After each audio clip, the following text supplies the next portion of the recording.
పేరు శ్రీవిద్య. నేను సెకండ్ వైపు చదువుతున్నాను. ఈరోజు నేను పర్యావరణ సుస్థిరత గురించి చెప్పబోతున్నాను.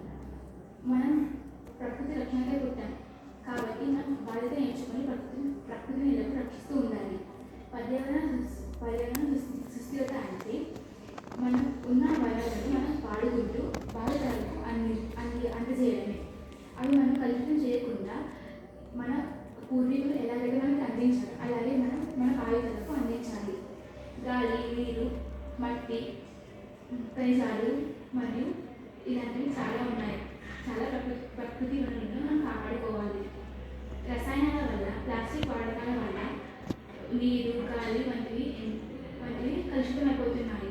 నీరు కలుషితం అవ్వడం వల్ల జలమే జీవితానికి ఆధారం కాబట్టి నీరు లేకుండా ఎవరు బతకలేదు. కాబట్టి నీటిని మనం ఎప్పుడు కలుషితం చేయకుండా ఎప్పుడు కాపాడుకుంటూ ఉండాలి. నీరు వస్తుంది అని చెప్పి వృధా చేయకూడదు. అవి భావితరాలకు కూడా అందించాలి. బొగ్గును మంచడం వల్ల మనకు విద్యుత్ వస్తుంది.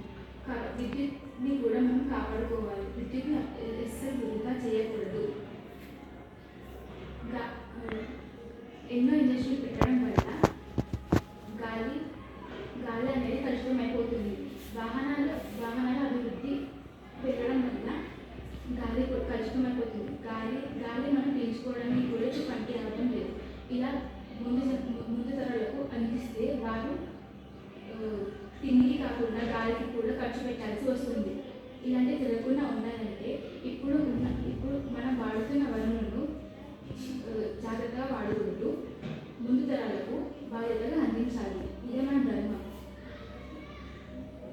మట్టి అన్నిటిని నాశనం చేస్తుంది, కానీ ఒక విత్తనానికి మాత్రం జీవం పోసి జీవనం ఇస్తుంది. అలాంటి మట్టిని మనం చాలా రకాలుగా కలుషితం చేస్తున్నాము. పంట పండాలంటే మట్టి కావాలి. పంట పండితేనే మనం ఆహారాన్ని తీసుకోగలుగుతాం. అలాంటిది మట్టిని కూడా మనం ఎన్నో విధాలుగా కలుషితం చేస్తున్నాం. అట్లా కలుషితం చేస్తే రేపటి తరానికి మట్టి, నీరు అలాంటివి ఏవి దొరకకుండా పోతాయి. వారు చాలా ఇబ్బంది పడతారు. మనం ఇబ్బంది పడకుండా ఎలాగైతే మనం కాపాడుకుంటున్నామో అలాగే వారికి కూడా మనల్ని అంతే బాధ్యతగా అందించాలి. ఇక్కడ ఈ భూమి మీద మనం ఒక గడియ వరకే ఉంటాం, తర్వాత వెళ్ళిపోతాం. అలా అని చెప్పి అన్నిటికీ నాశనం చేయకూడదు. ఎలా అయితే వచ్చామో అలాగే వెళ్ళిపోవాలి.